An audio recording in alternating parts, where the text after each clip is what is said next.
Assalamualaikum warahmatullahi wabarakatuh. Berjumpa lagi dengan saya. Salam sehat, salam bahagia. Teman-temanku, semoga diberi kesehatan walafiat, diberi rezeki dan dilancarkan segala urusan. Amin ya rabbal alamin. Terima kasih buat teman-temanku yang mengeklik video saya dan teman-temanku juga yang baru bergabung di channel saya atau yang menemukan channel saya ucapkan berterima kasih. Supportnya channelku dengan cara like, comment, subscribe, aktifkan lonceng notifikasinya agar tidak ketinggalan berikutnya video-video terbaru. Buat teman-temanku dan saudara-saudaraku, ini saya lagi mengatur atau memberesi barang-barang yang pesanan saya kemarin, sekarang baru diantar dan tadi sudah diatur tapi masih kurang rapi. Akhirnya saya sebagai penjual warung sembako segera saya rapikan agar orang pembeli atau pelanggan itu mau masuk, kalau ingin melewati lorong atau celah-celahnya itu ada jalan yang senggang yang bisa dilewati oleh pelanggan atau pembeli. Karena kalau nggak saya rapikan, kadang orang yang mengantarkan barang ini naruhnya kurang rapi. Yang penting ditaruh sampai di warung pesanan sembako, yang penting sampai barangnya dicek sudah pas, jadi dia langsung diatur atau disusun di warung saya itu. Makanya kalau nggak saya susun kembali, jadi kerapiannya masih kurang. Para penyusun yang mengantarnya itu yang dari agen itu jadi kurang rapi. Makanya saya rapikan sebaik mungkin begitu, supaya para pelanggan itu masuk lihat-lihat, jalan ke lorong ke warung kiri kanan itu agak luas sedikit, jadi enak masuk bisa langsung lihat begitu teman-teman. Nah teman-temanku semuanya dan saudara-saudaraku, saya akan memberikan tip membangun bisnis grosir yang menguntungkan oleh penjual. Selain keuntungan, saat berjualan sembako juga teman-teman akan dihadapi pada beberapa tantangan. Tantangan ini jika tidak diantisipasi dengan baik akan berubah menjadi kerugian. Berikut adalah tantangan yang umum dihadapi saat berjualan sembako. Harga yang fluktuatif. Seperti yang disebutkan di atas, meskipun telah ditetapkan pemerintah, harga sembako bisa naik dan turun. Harganya sangat tergantung situasi permintaan dan penawaran yang ada di pasar. Hal yang perlu teman-teman lakukan adalah mencoba lebih sensitif terhadap perubahan harga ini dan menyesuaikan harga sesuai dengan kondisi yang ada di pasaran. Produk memiliki masa kadaluarsa. Sembako termasuk ke dalam produk yang beberapa diantaranya memiliki periode yang lebih cepat. Tidak ada yang bisa teman-teman lakukan untuk memperpanjang masa kadaluarsanya, karena produk ini harus dalam kondisi segar agar dilirik pembeli.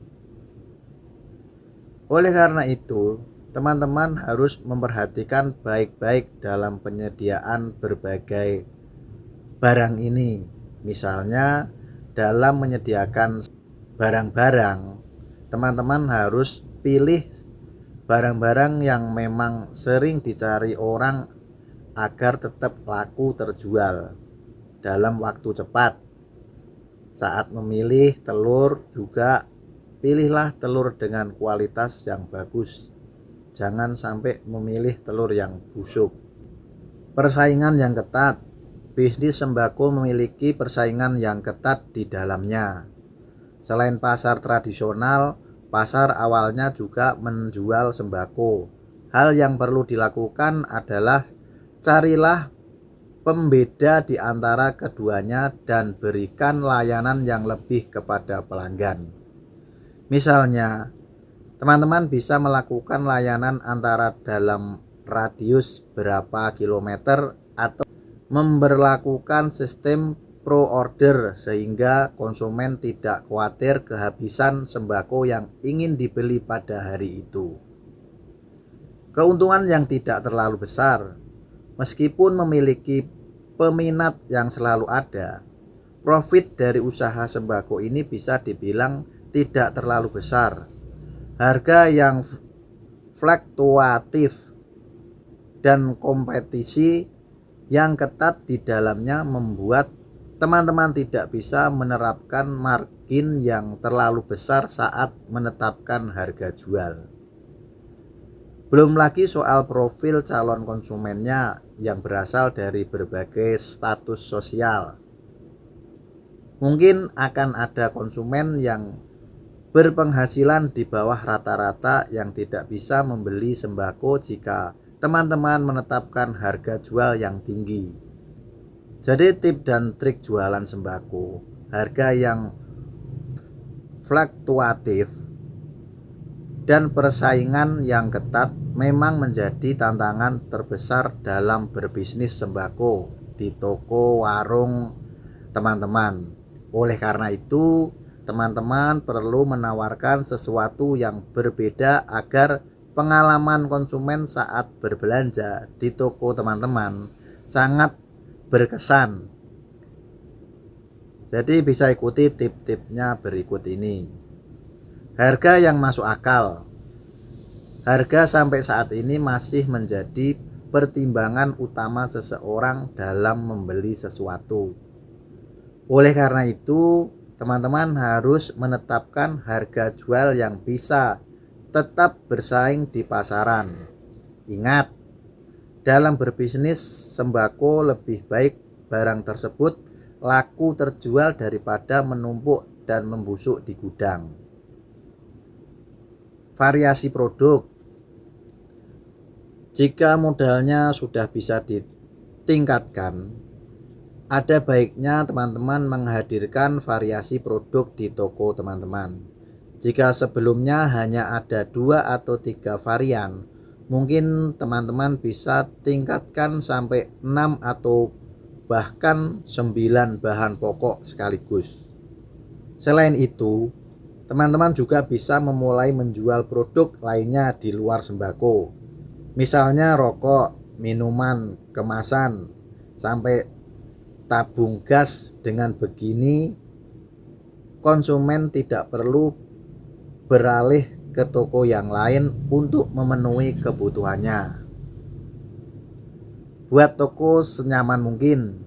Toko yang nyaman manfaatnya tidak hanya untuk diri sendiri, tapi juga konsumen yang berkunjung. Bahkan lebih baik lagi jika toko teman-teman bisa menjadi salah satu alternatif tempat berkumpul untuk bersosialisasi. Teman-teman bisa manfaatkan hal ini untuk menanyakan kira-kira produk apa lagi yang mereka inginkan ada di toko kamu. Teman-teman saat berkumpul di toko, sedikit tips, meskipun sudah akrab, jangan terima toko teman-teman dihutangi oleh konsumen yang merasa sudah dekat dengan teman-teman. Adanya piutang ini bisa membuat toko teman-teman kesulitan untuk memutar uang nantinya. Konsumen sebenarnya tidak terlalu keberatan untuk membayar lebih jika memang ada nilai lebih yang mereka rasakan manfaatnya. Nah, teman-teman bisa mulai menawarkan layanan tambahan untuk mendapatkan profit lebih besar. Misalnya, adakan layanan pesan antar untuk konsumen yang tinggalnya berada di dekat area toko. Itulah ulasan mengenai untung rugi berbisnis sembako dan tip tentang bagaimana meningkatkan bisnis sembako yang digeluti. Modal yang dibutuhkan untuk memulai bisnis ini memang relatif kecil, tapi proyeksi profitnya sangat menjanjikan. Apalagi teman-teman juga bisa mencari grosir sembako yang murah untuk bisa mendapatkan margin harga jual yang besar dengan memanfaatkan fitur grosir sembako di warung teman-teman. Terima kasih sampai di sini, semoga bermanfaat buat teman-temanku dan keluarga-keluargaku yang dimanapun berada. Terima kasih juga yang sudah mengikuti dari awal sampai akhir, dan juga apabila ada kata-kata yang tidak berkenan atau menyinggung perasaan kepada teman-teman dan saudara-saudaraku, saya mohon maaf sebesar-besarnya. Terima kasih. Wassalamualaikum warahmatullahi wabarakatuh.